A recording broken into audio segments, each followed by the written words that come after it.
kita usaha dapat untung, maka yang dari Allah nggak pernah diambil. Hari ini kita belajar betapa rizki itu miliknya Allah. Silahkan dibuka surah Fatir, surah ke-35. Kita coba baca ya. Mulai dari ayat 2. A'udzu billahi minasy syaithanir rajim.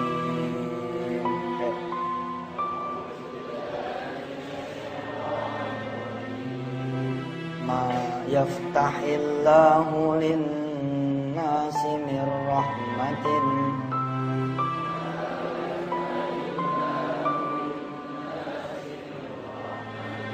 fala mumsika laha wa ma yumsik fala mursila lahu min ba'di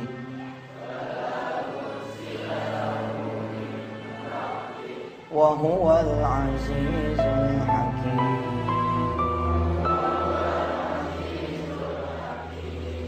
Ya ayyuhan nasul quru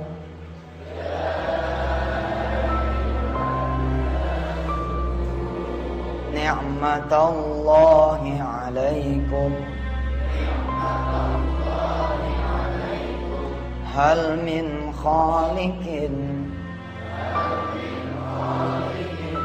ghairullahi yarzuqukum minas samaa'i wal ardh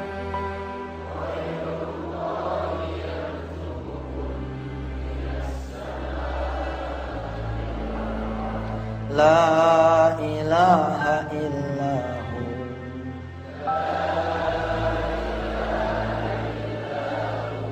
la ilaha illahu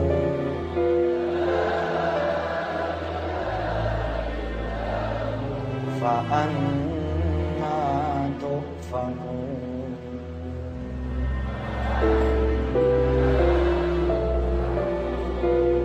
Kalau Allah udah mau ngasih rahmat sama seseorang, nggak ada yang bisa nahan, nggak ada yang bisa menolak. Sebaliknya kalau udah Allah mau cabut itu rahmat, nggak ada juga yang bisa nahan juga. Ayat yang hampir senada ini nanti kita akan pelajari. Ya. Coba kita lihat lagi ayat ketiganya. Wahai manusia, ingatlah akan nikmat Allah kepada kalian. Adakah pencipta selain Allah yang memberi rizki kepada kamu dari langit dan bumi? Tidak ada, kecuali Dia. Maka mengapa kamu bisa dipalingkan? Jadi kalau kita merujuk ayat ini saja, harusnya ketika kita mencari rizki, ngikutin cara yang punya rizki. Karena rizki di tangan Dia. Coba buka lagi surah Az-Zumar, surah ke-39. Ayat 52.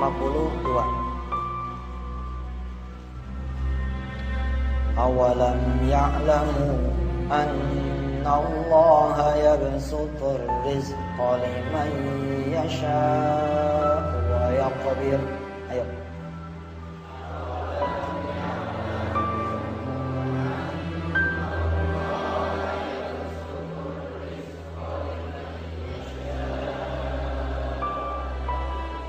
Inna fi dzalika laayatin liqaumin yu'minun.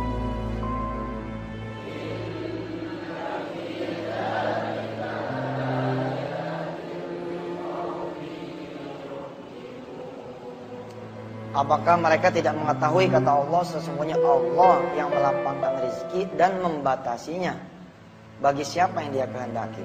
Sesungguhnya pada yang demikian itu menjadi tanda bagi kaum yang beriman. Ada hal kecil yang kita pelajari pada hari ini, yaitu sholat duha. Sebab kata Allah, siapa yang mau banyak rezekinya sholat duha. Ini kan pekerjaan yang Allah suruh. Sedangkan Allah itu siapa? Allah yang memberikan kita rezeki. Terus kita enggak sholat duha, itu tandanya kita enggak mau rezeki yang dari Dia. Kita hanya selagu-lagunya saja mencari rezeki. Padahal tidak ada yang lebih besar rizkinya kecuali rizki dari Allah ilahi Rabbi. Apa kata Rasulullah? Ya, bahwa Tuhanku telah berfirman, irka'li arba'a raka'atin akfika akhirahu. Salatlah untukku di pagi hari 4 rakaat, aku akan cukupkan rizkimu. Wa kama qala Rasulullah aidan, ya. Wa man shalla sittan, siapa yang salat 6 rakaat, kufiya dzalikal yaum, Allah akan cukupkan buat dia rizkinya sepanjang hari. Subhanallah. Kita akan coba ya mengangkat satu kisah. Kalau tempo hari kita belajar tentang ada seorang security yang bisa menempati satu rumah mewah hanya dengan 7 malam dia sholat tahajud. Nah yang sekarang ini lebih hebat lagi nih. Ada orang bisa bangun rumah mewah dalam tempo ya sebulan. 4 biji, bukan cuma 1. 4 biji, 4 rumah mewah dia berhasil bangun hanya dalam tempo 1 bulan, alias seminggu 1. Bagaimana kisahnya? Kita akan lihat setelah yang satu ini.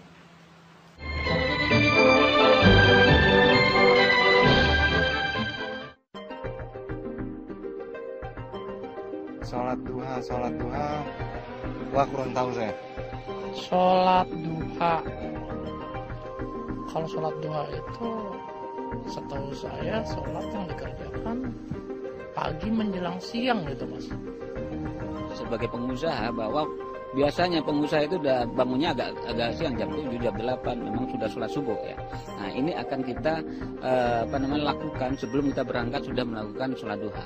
Ya, saya sangat mendukung sekali upaya Ustadz Mansur untuk melakukan sholat duha secara bersama-sama ini. Terus terang saya merasakan sesuatu yang berbeda ya.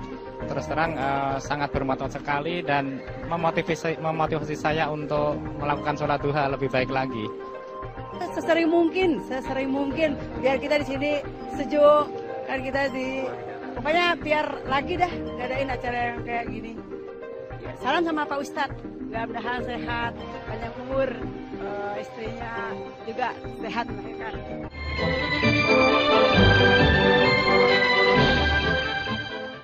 Para santri, para asatiz ya yang dirahmati Allah, alhamdulillah kita masih diberi karunia kita nuntut ilmunya. Ilmu yang harus dipelajari ini salah satu diantaranya ilmu yang begini-gini. Ya. Karena kalau kita pinter cuma pakai otak, gaji kita paling top 5 juta. Paling top ceban 10 juta.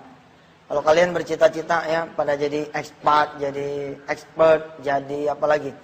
Tenaga ahli, jadi manajer, jadi direktur, gaji paling tinggi segitu. 10, 20, 30. Udah kayaknya nggak lebih dah. Kecuali kerja di perusahaan tambang barangkali di apa yang memang besar-besar. Padahal ada cara yang juga nggak pakai sekolah nih. Nggak usah sekolah tinggi-tinggi. Kalaulah kalian semua nyantren cukup sampai hari ini, selesai. Beneran ini. Nyantrennya cukup sampai hari ini aja. Pulang tapi dipegang nih yang namanya sholat duha 4 rakaat saban hari.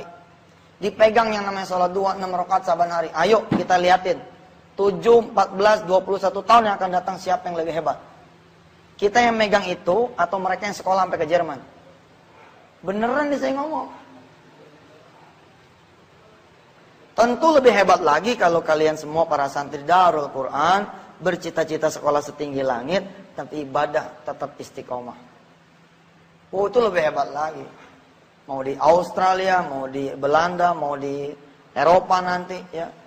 Di negara-negara lain di Eropa, mau di nanti di negara Timur Tengah, dibawa nih kebiasaan-kebiasaan di Darul Quran.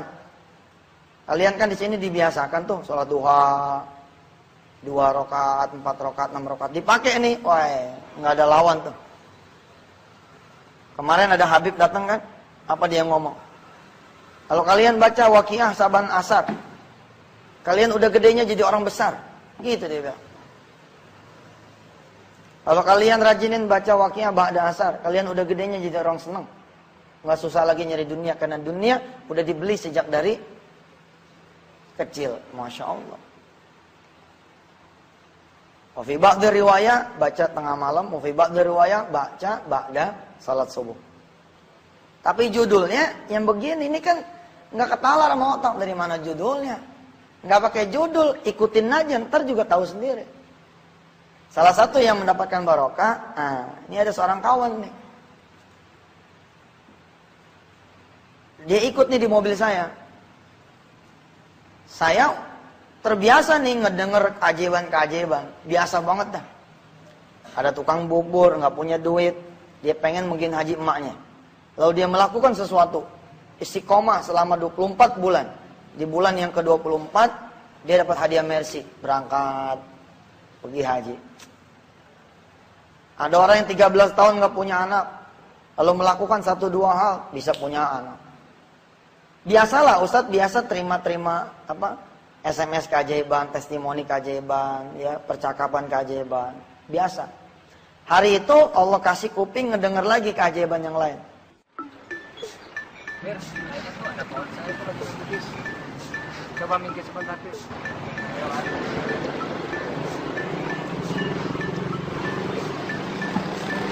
Pak Jojo mau kemana? Pak Iman ya? Oh bang, pulang pak. Ayo sini bareng aja. Oh boleh, boleh.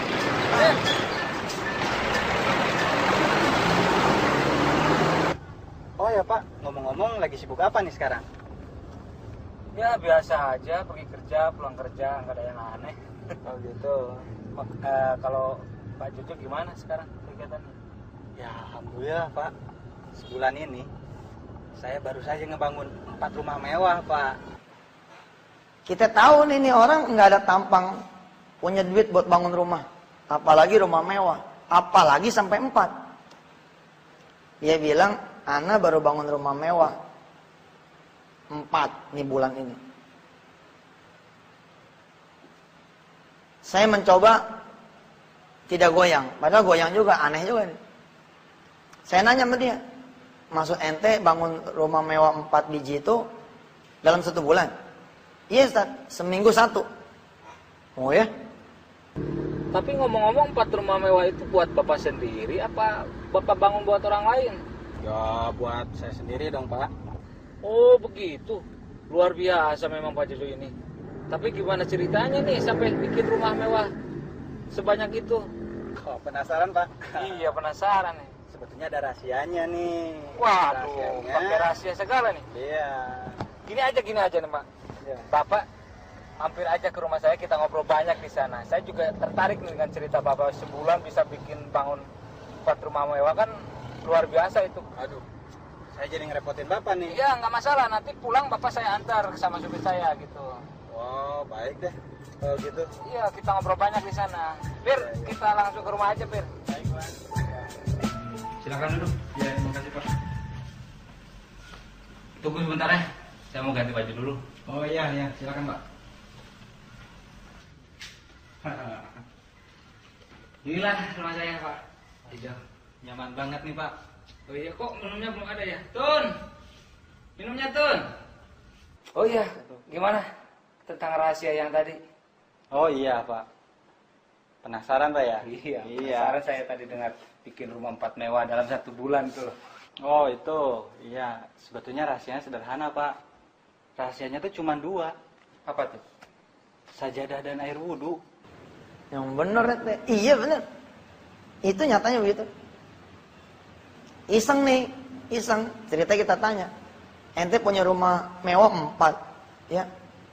Kok nggak bawa mobil, nggak punya mobil? Apa dia bilang? Yang aneh beli kan rumah, bukan mobil. Ente bangun buat sendiri apa buat orang lain? Kan biasa tuh ya, jadi subkon, jadi apa gitu, kontraktor. Apa dia bilang? Enggak, buat simpenan aja. Hebat juga. Ketika saya tanya lagi lebih dalam, aneh kurang paham nih. Maksudnya bagaimana? Modal ente cuman air wudhu sama sejadah. Maksudnya ente wudhu, ente sholat terus dapat rumah begitu? Dia ketawa. Dia jelaskan satu hadis yang Ustadz juga apal hadisnya, cuman jarang dilakukan. Ada satu hadis yang Ustadz juga hafal, tapi dia yang melakukan, sehingga Ustadz tidak bisa bangun rumah mewah seperti yang dia bangun. Bagaimana cerita tuh hadisnya? Nah, kita coba terusin nanti ya. Habis ini.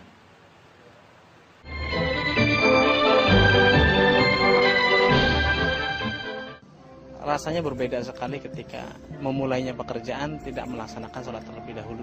Dan ketika melaksanakan sholat duha, sungguh di luar nalar kita, ketika kita mengerjakan suatu hal yang berat pun jadi enteng.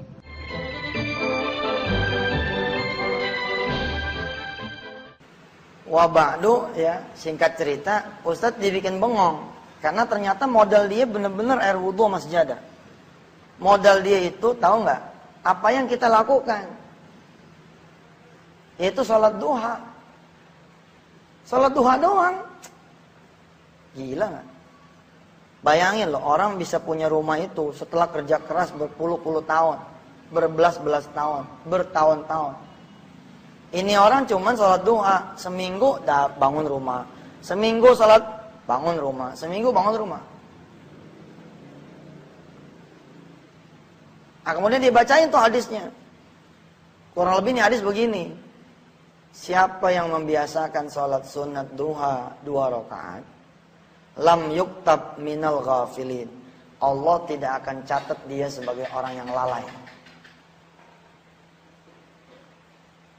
Kita kan manusia sering lalainya ya. Lalai sholat malam, lalai sholat berjamaah. Nah, tapi kalau kita sholat duha 2 rakaat dianggap lempeng semua tuh ibadah. Hebat gak? Lam yuktab minal ghafilin, enggak dicatat sebagai orang yang lalai. Wa man shalla arba'an, siapa yang salatnya 4 rakaat,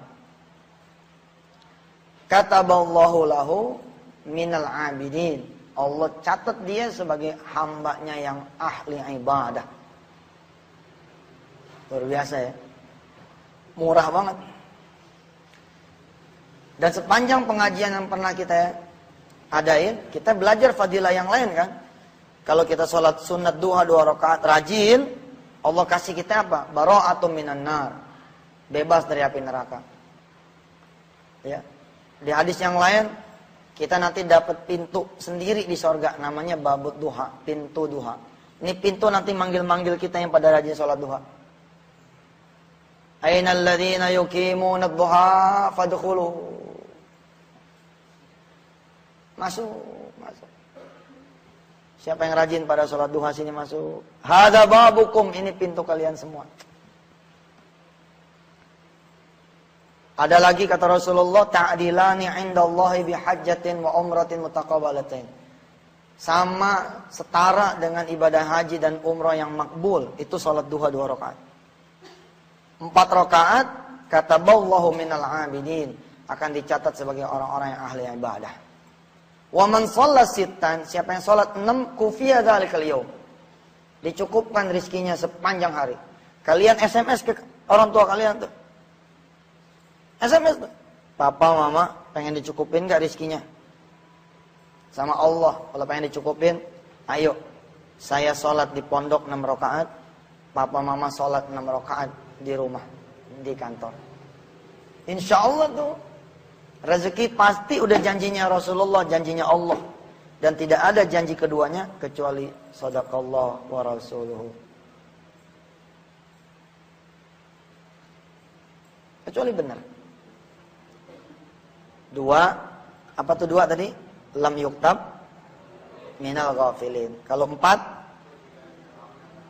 ya, kutiba minal abidin. Atau kataballahu lahu minal abidin. Kalau 6, wafiya dzalikal yaum. Kalau 8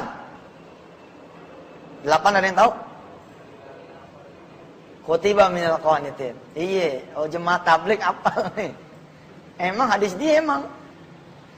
Hadis ini kan hadis fadail, hadis fadilah amal. Ustadz Ismail pasti hafal yang begini. Jenggotnya jenggot jemaah tabligh punya ya. Udah rapi. Subhanallah. Kenapa jemaah tabligh bisa kayak begitu? Ngajinya habis sholat. Setiap habis sholat ngaji, habis sholat ngaji, habis sholat ngaji. Dia terang aja hafalnya banyak. 2, lam yuktab minal ghafilin. 4, minal abidin. Kutiba minal abidin. 6, kufiya dzalikal yaum. 8, kutiba minal qanitin. Dicatat sebagai orang-orang yang taat. Ada orang dipuji, cantik bener Neng, karena emang cantik. Ada orang mujinya kelewatan, tuh badan putih bener, ditabok kita. Sebab ternyata ini badan hitam. Kita mujinya kelewatan. Pinter amat sih anak siapa tuh. Itu puji, itu dipuji namanya. Darul Quran sekolahnya Masya Allah. Masya Allah. Masya Allah apa ya? Udah Masya Allah dah. Nggak sanggup dengan kata-kata begitu. Pujian ini datangnya bukan dari manusia. Pujian ini datang dari Allah. Wahai malaikatku, catat dia sebagai hambaku yang taat. Kalau santri-santri meninggal dunia nih, habis sholat duha 6 rakaat, oh selamat tuh. Assalamualaikum warahmatullahi. Assalamualaikum warahmatullahi. Nggak balik lagi. Subhanallah. Wih, Masya Allah. Habis sholat 8 rakaat tuh duha, ya. Assalamualaikum warahmatullahi. Assalamualaikum warahmatullahi. Kata temennya, husuk banget sholatnya. Nggak tahu udah lewat. Stempelnya itu minal qanitin. Dahsyat. Nggak berani Noel, malaikat nggak perlu nanya lagi. Dia udah bawa stempel minallah, dicap. Kalau Nabi Allah Muhammad SAW ketika Mi'raj, ketika Isra, distempel dengan nubuwah. Kita distempel dengan duha. Ada capnya tuh, cetok. Cap sholat duha. Boleh juga kita bikin stempel tuh. 2 rakaat, 4 rakaat, 6 rakaat, 8 rakaat, daftar. Kalau 2 rakaat pipi kanan, 4 rakaat pipi kiri, 6 rakaat jidat. Subhanallah. Bagaimana dengan si orang yang tadi belum ketemu nih? Apa pasal dia bisa bangun rumah mewah seminggu 1? Belum ketemu. Tapi kita akan lanjutkan nanti ya, insya Allah di segmen yang berikut ini.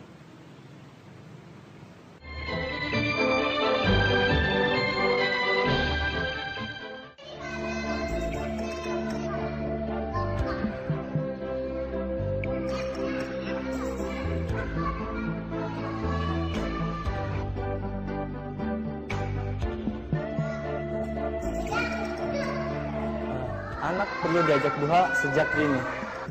Kalau libur sekolah, biasanya kita duha bersama. Kadang juga kita lakukan di tempat liburan tersebut.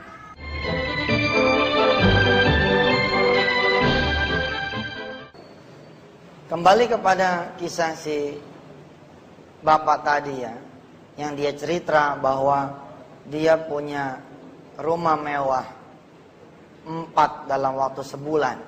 Dan dia bangun itu saban minggu 1, saban minggu 1, saban minggu 1.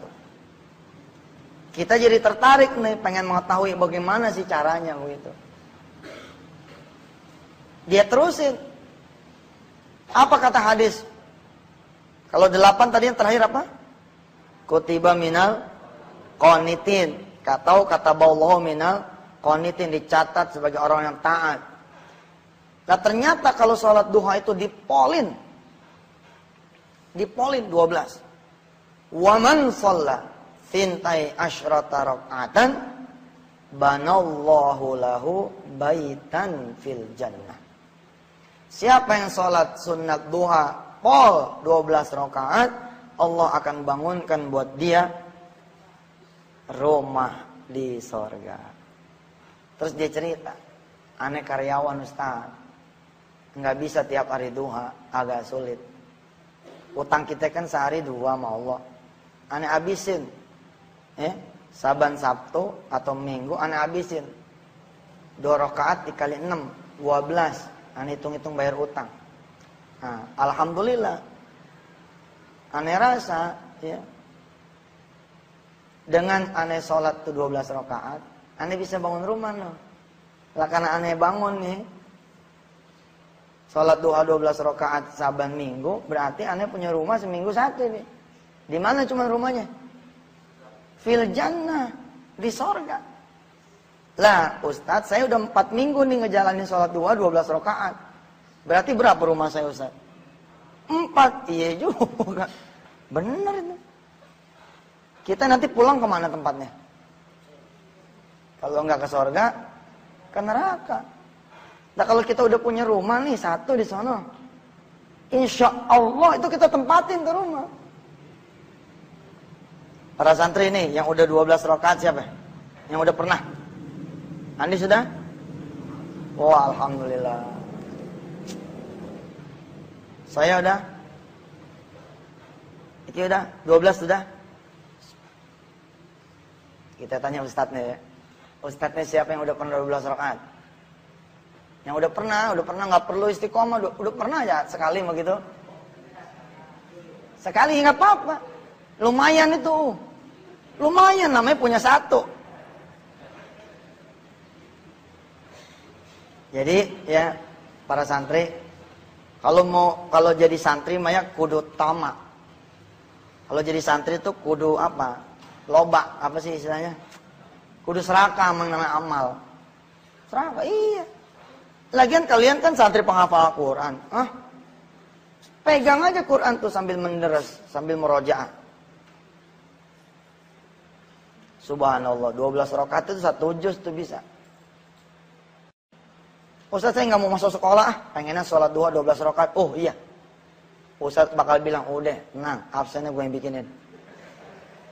Ini nggak penting. Wah Ustaz, gitu sih. Ya makanya sholatnya dari 6:30. Kalau sholatnya dari 6:30 kan bisa tuh 12 rakaat. Jam 7 selesai kan? Selesai kemudian masuk kelasnya. Sekolah dapat, rumah di sorga dapat. SMS ke orang tua, "Mah, saya mau ngasih kunci nih buat mama, bisa punya rumah nanti." Nanti mama kita SMS balik tuh. Jangan pikirin rumah dulu, sekolah dulu aja yang benar. Enggak nih langsung nih saya kasih kuncinya. Apa? Salat duha 12 rakaat. Ada apa dengan 12 rakaat? Banallahu baitan fil jannah. Insyaallah ya majelis duha nasional udah digulirkan. Majelis duha di mana kita saban Sabtu dan Minggu ya, jam 7.00 kita salat duha serentak di seluruh tanah air ya. Mudah-mudahan ini menjadi satu ikhtiar hamba Allah, ikhtiar anak bangsa supaya memang Indonesia ini jadi adem. Apalagi memang Rasulullah bilang, buka tuh pintu rizki dengan sholat duha. Wabadu, ya, pertahankan tradisi sholat duha dulu sebelum kita masuk sekolah. Pertahankan. Yakinkan bahwa kita nabung nih, nabung betul. Kapan kita nanti ngambil? Nanti setelah kita lulus kita ambil. Guru-guru juga begitu. Guru-guru jangan mau kalah sama murid. Murid 4, mestinya kita 6. Murid 6, kita 8. Murid 8, kita 10. Murid 10, kita 12. Murid udah 12, kita lamaan dikit sholatnya. Murid lamaan, kita tegur, jangan lama-lama sekolah. Ayo, mari kita baca doa kafaratul majlis. Subhanakallahumma wa bihamdika asyhadu an la ilaha illa anta astaghfiruka wa atubu ilaik. Shadaqallahul azim. Terima kasih. Billahi taufiq wal hidayah. Wassalamualaikum warahmatullahi wabarakatuh.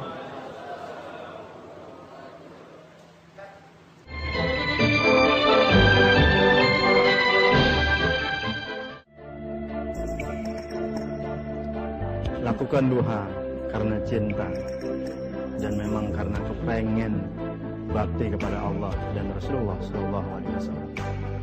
Mari sama-sama kita ajak teman dan saudara sebanyak-banyaknya untuk sholat duha. Jadilah orang-orang yang menyesal kalau sampai meninggalkan sholat duha di pagi hari. Karena sholat duha sebagai awal untuk mengundang rezeki Allah Subhanahu wa Ta'ala. Dan itu lebih baik daripada usaha kita sehari ini. Allah Subhanahu wa Ta'ala berfirman, "Qul ma indallahi khairun minal lahwi wa minat tijarah, wallahu khairur raziqin." Katakanlah, apa yang disediakan oleh Allah itu jauh lebih baik daripada permainan dan perdagangan. Sesungguhnya Allah Subhanahu wa Ta'ala sebaik-baiknya pemberi rezeki.